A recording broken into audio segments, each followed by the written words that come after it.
Saviez-vous que plus de 80% des créatures qui habitent les vastes et sombres océans profonds sont capables de générer leur propre lumière? Cette incroyable capacité, connue sous le nom de bioluminescence, n'est pas un phénomène exclusif des profondeurs marines. On la trouve aussi dans le calme des forêts ou l'humidité des grottes, où lucioles, champignons et autres êtres vivants illuminent la nuit de lueurs d'un mystère fascinant. Comment ces organismes, tant marins que terrestres, produisent-ils leur propre lumière, une lueur froide et sans chaleur qui défie notre compréhension ordinaire de l'éclairage, est une question qui nous pousse à percer les secrets les plus intimes de la biologie et de la chimie. Cette lumière vivante n'est pas une chaleur incandescente, comme celle d'une ampoule, mais le résultat d'une réaction chimique extrêmement efficace. C'est ce que nous appelons la lumière froide. La bioluminescence diffère d'autres phénomènes lumineux, comme la fluorescence ou la phosphorescence, en ce que son origine est intrinsèquement biologique, c'est-à-dire générée par les êtres vivants eux-mêmes. Il ne s'agit pas d'absorber et de réémettre une lumière externe, mais de la produire activement. La base de cette production lumineuse réside dans une interaction moléculaire spécifique, mettant en scène une molécule connue sous le nom de luciférine et une enzyme appelée luciférase. La luciférine est le substrat, le carburant de la réaction, la substance qui émet la lumière. La luciférase est l'enzyme, une sorte de catalyseur biologique qui accélère et facilite la réaction chimique. Pour que la lumière soit générée, la luciférine doit être oxydée, c'est-à-dire se combiner avec l'oxygène. Et c'est précisément la luciférase qui orchestre cette oxydation de manière contrôlée. Dans la plupart des cas, cette réaction nécessite également de l'énergie, qui est souvent fournie sous forme d'adénosine triphosphate ou ATP, la monnaie énergétique. Énergétique universelle des cellules. Ce qui est vraiment étonnant à propos de la bioluminescence, c'est son extraordinaire efficacité énergétique. Alors qu'une ampoule incandescente ne convertit qu'environ 10% de l'énergie qu'elle consomme en lumière, dissipant le reste sous forme de chaleur, la bioluminescence peut atteindre des rendements allant jusqu'à 95%, voire plus. Cela signifie que presque toute l'énergie chimique est transformée directement en lumière visible, avec une émission de chaleur minimale ou nulle. C'est pourquoi elle est appelée lumière froide. Cette caractéristique est cruciale pour les organismes qui la produisent car ils ne peuvent pas se permettre de gaspiller de l'énergie sous forme de chaleur dans des environnements où chaque calorie compte pour la survie. Il existe différents types de luciférine et de luciférase, chacune adaptée à l'espèce qui l'utilise. Par exemple, la luciférine des lucioles n'est pas la même que celle d'une méduse ou d'un calmar. Cette diversité chimique est la raison pour laquelle nous observons une gamme si variée de couleurs dans la lumière bioluminescente, du jaune-vert classique des lucioles au bleu profond de nombreuses créatures marines, en passant par des tonalités rouges ou même violettes dans rares cas. Chaque combinaison de luciférine et de luciférase est conçue pour émettre de la lumière à une longueur d'onde spécifique, une couleur particulière qui est optimale pour le but de cet organisme dans son environnement. Plongeons maintenant dans le fascinant monde marin pour découvrir comment diverses créatures utilisent cette étonnante capacité. L'un des exemples les plus emblématiques est celui de la baudroie abyssale, un poisson des profondeurs qui habite des zones où la lumière du soleil ne pénètre jamais. La femelle de la baudroie possède un appendice charnu qui pend au-dessus de sa bouche, une sorte de canne à pêche naturelle avec une pointe bioluminescente. Cette pointe, ou esca, ne produit pas de lumière par elle-même. À l'intérieur, elle abrite des millions de bactéries bioluminescentes, spécifiquement de la famille des Vibrionacées, qui vivent en relation symbiotique avec le poisson. La baudroie leur fournit un abri sûr et des nutriments, et en échange, les bactéries produisent une lumière continue que la baudroie utilise comme appât pour attirer ses proies insouciantes, comme de petits poissons et crustacés, vers son énorme bouche dentelée. C'est un piège mortel illuminé dans l'obscurité absolue. Un autre exemple remarquable dans l'océan est celui des dinoflagellés, des organismes unicellulaires microscopiques qui font souvent partie du phytoplancton. Lorsque ces dinoflagellés se trouvent en grande concentration, ils peuvent générer le phénomène spectaculaire de la marée rouge ou de la mer en feu, où chaque vague qui déferle sur la côte ou le mouvement d'un bateau ou d'une main dans l'eau déclenche une explosion de brillants éclairs bleus. La lumière est produite comme une réponse de défense. Lorsque les dinoflagellés ressentent une perturbation physique comme l'approche d'un prédateur ou l'agitation de l'eau, ils activent leur système bioluminescent. L'éclat soudain de lumière a un double but. Il peut effrayer le prédateur immédiat ou, plus communément, attirer des prédateurs plus grands de leur attaquant, ce qui est connu sous le nom d'hypothèse du voleur d'alarme. Imaginez l'émerveillement des marins d'autrefois en voyant l'océan s'illuminer à chaque coup de rame. Les méduses sont d'autres maîtresses de la bioluminescence. La méduse Pelagia noctiluca, par exemple, est célèbre pour ses pulsations lumineuses qui brillent dans l'eau comme de petites étoiles. Lorsqu'elles se sentent menacées ou sont frappées par une vague, elles émettent des éclairs lumineux pour avertir leurs prédateurs ou pour attirer d'autres prédateurs de leurs attaquants, en utilisant la même stratégie de voleur d'alarme. La complexité de leur système bioluminescent varie. Certaines méduses possèdent des photoprotéines qui émettent de la lumière en interagissant avec certains ions, comme le calcium. C'est un spectacle éthéré, une danse de lumière dans les profondeurs. Les calmars et autres céphalopodes démontrent également une manipulation sophistiquée de la lumière.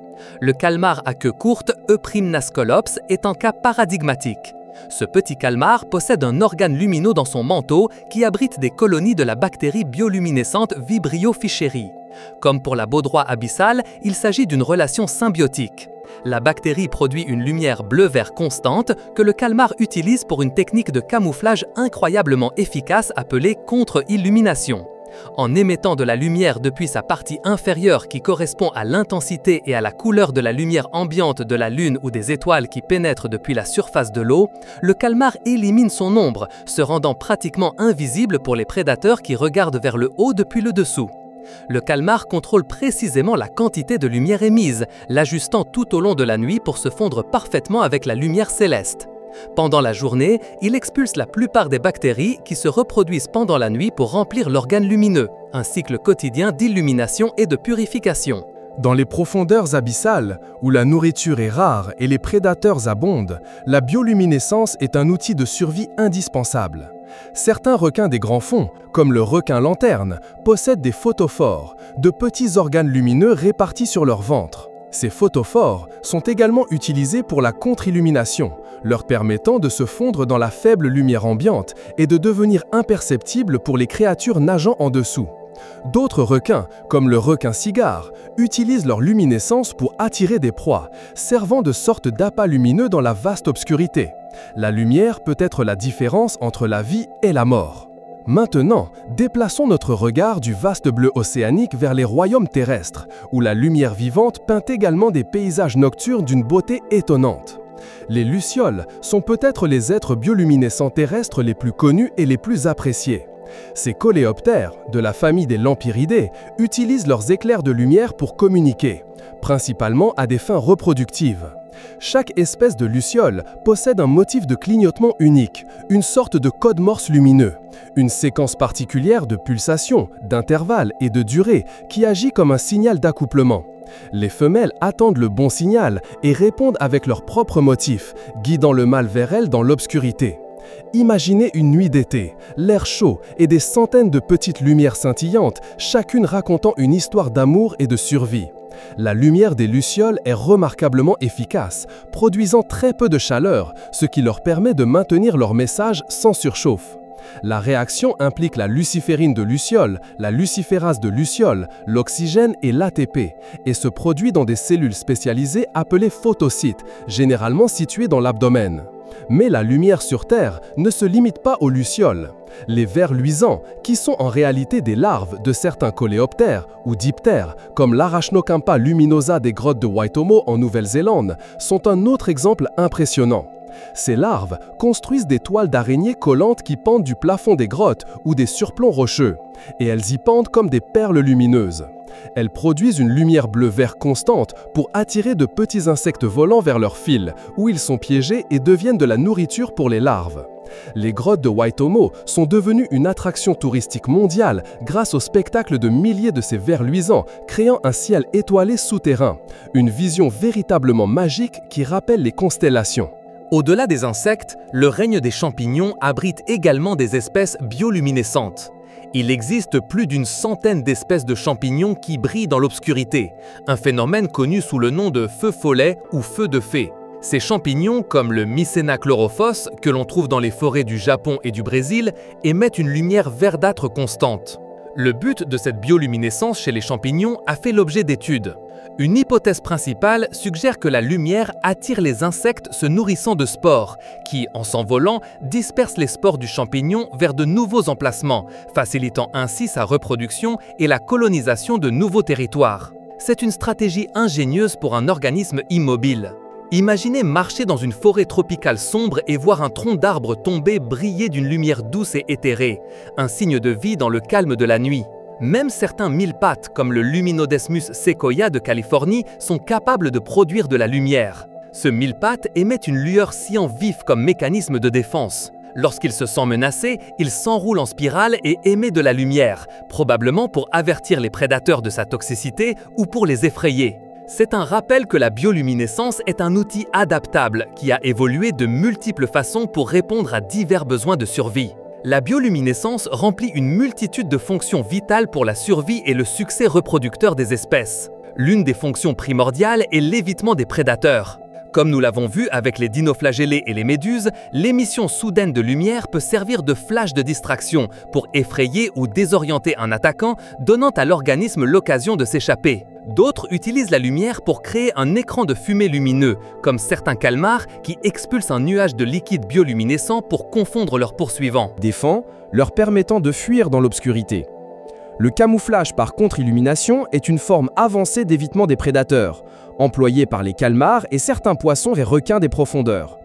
En faisant correspondre la lumière émise par leur ventre avec la faible lumière filtrant de la surface, ces animaux deviennent pratiquement invisibles pour les prédateurs qui les guettent d'en bas. C'est une prouesse d'adaptation parfaite qui utilise la lumière elle-même pour disparaître dans l'environnement. L'attraction des proies est une autre fonction essentielle, particulièrement dans les profondeurs marines. La baudroie abyssale est l'exemple classique, utilisant son leurre lumineux pour attirer de petits poissons. Mais il en existe beaucoup d'autres. Certains calmars, comme le calmar vampire, utilisent la bioluminescence au bout de leurs tentacules pour créer un spectacle lumineux qui hypnotise et attire de petits crustacés et poissons vers leur bouche.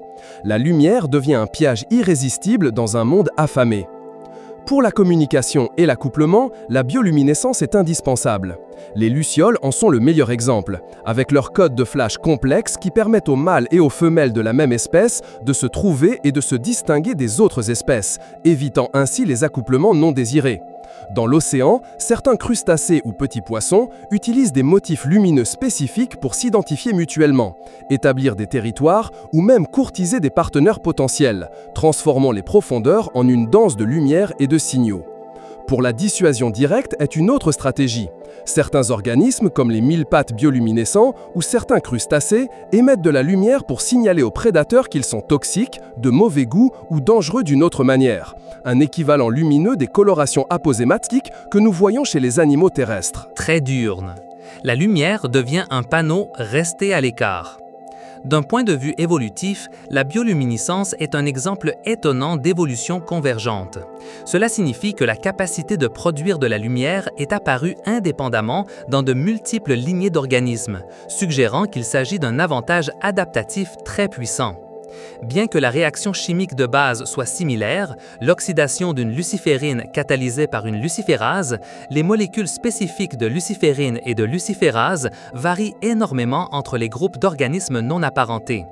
Cela indique que différentes espèces ont développé cette capacité par des voies biochimiques distinctes pour résoudre des défis environnementaux similaires, qu'il s'agisse de la nécessité de trouver un partenaire dans l'obscurité, d'échapper à un prédateur ou d'attirer de la nourriture. Chaque fois que nous observons la bioluminescence, nous sommes témoins de la brillance de la sélection naturelle en action, une solution élégante et efficace aux défis de la survie. Les applications de la bioluminescence s'étendent au-delà de la simple observation de la nature. Les scientifiques ont réussi à isoler les luciférases et les luciférines de divers organismes, ouvrant un éventail de possibilités dans des domaines tels que la médecine, la biotechnologie et la surveillance environnementale. Par exemple, la luciférase de luciole est largement utilisée en laboratoire pour détecter la présence d'ATP, ce qui est crucial pour déterminer la viabilité des cellules, la propreté des surfaces ou la présence de vie bactérienne. Elle est également utilisée dans des biocapteurs pour détecter la contamination de l'eau, car la lumière émise par des bactéries génétiquement modifiées peut indiquer la présence de toxines. Dans la recherche biomédicale, les protéines bioluminescentes et fluorescentes, comme la protéine verte fluorescente, bien que cette dernière ne produise pas sa propre lumière, mais réémet la lumière qu'elle absorbe, sont des outils inestimables. Les gènes qui codent ces protéines peuvent être insérés dans d'autres organismes ou cellules, permettant aux scientifiques d'illuminer des processus biologiques complexes en temps réel, tels que l'expression génique, la migration cellulaire ou la détection de tumeurs.